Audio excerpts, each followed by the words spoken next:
आम्हाला मंत्री व्हायला लागले, नंतर मग पालकमंत्री व्हायला लागले। ते 3 जणांचं सरकार असल्यामुळे थोड्या कसरती सरकारमध्ये आल्या, पण आपल्या आशीर्वादाने पुन्हा 4थ्या वेळेस शपथ घेण्याची संधी मला मिळाली।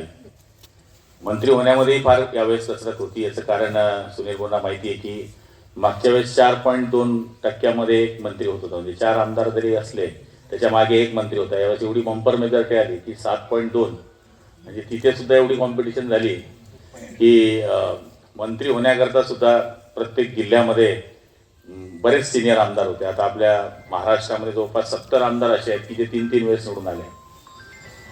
जवळपास 40 आमदार असे आहेत की ते 4-4 वेळेस निवडून आले, आणि आम्ही 20 आमदार असे आहेत की आम्ही 5-5 वेळेस निवडून आलो।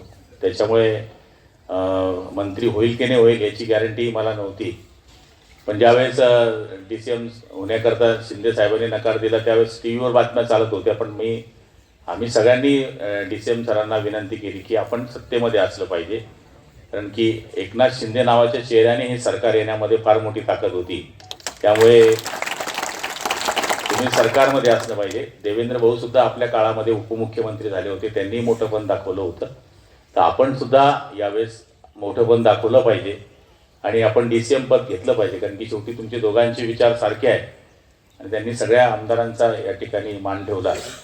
आणि मला सांगायला अभिमान वाटेल की बरेच लोक लॉबिंग करायला गेले डॉक्टर साहेब, पण आमची सगळे मंडळी इथे बसली आहे, तर बरेच लोक सांगायचे, रमेश आप्पा सुद्धा साक्षीदार आहे, पण मला आमची मंडळी सांगायची भाऊ जा तुम्ही काहीतरी सांगा। तर मी काही कधीच त्यांच्याकडे गेलो नाही, कारण की ज्या माणसाला पद द्यायचे असतात त्याला किती टेन्शन असतं हे आपल्याला सगळ्यांना माहिती आहे।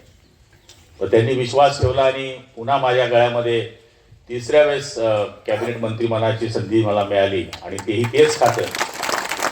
कदाचित राज्यामध्ये हे पहिलं उदाहरण असेल की उद्धवजींच्या सरकारमध्येही पाणी पुरवठा, त्याच्यानंतर शिंदे साहेबांच्या सरकारमध्ये पाणी पुरवठा, आता देवेंद्रजींच्या सरकारमध्येही पाणी पुरवठा, म्हणजे अशी कदाचित पहिली संधी आहे। आणि माझ्या माहितीप्रमाणे 2nd फेजमध्ये पालकमंत्री होणार सुद्धा मला वाटतं जिल्ह्यामध्ये ही पहिली वेळ असेल की मी 5 वर्ष सलग पालकमंत्री झाल्यानंतर पुन्हा पालकमंत्री होण्याचा मान मला तरी असं वाटतं की फार कमी लोकांना या ठिकाणी मिळालेला आहे।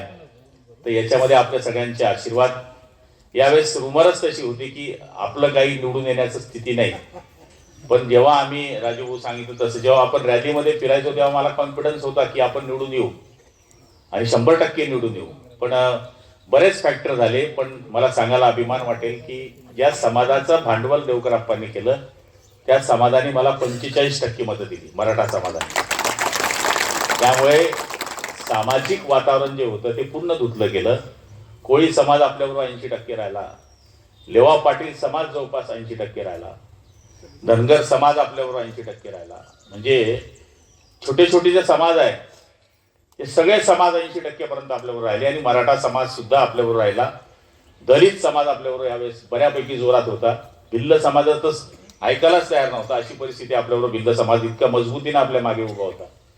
त्यामुळे हा जो विजय आहे हा निश्चितपणाने सामाजिक आपल्याला स्वाभिमान वाटणार आहे, पण आपल्याला मोठ्या समाजाने मोठे आशीर्वाद दिलेले आहेत, त्यांचे सुद्धा आभार मानण्याचा हा कार्यक्रम आहे। ABP माझा, उघडा डोळे बघा नीट।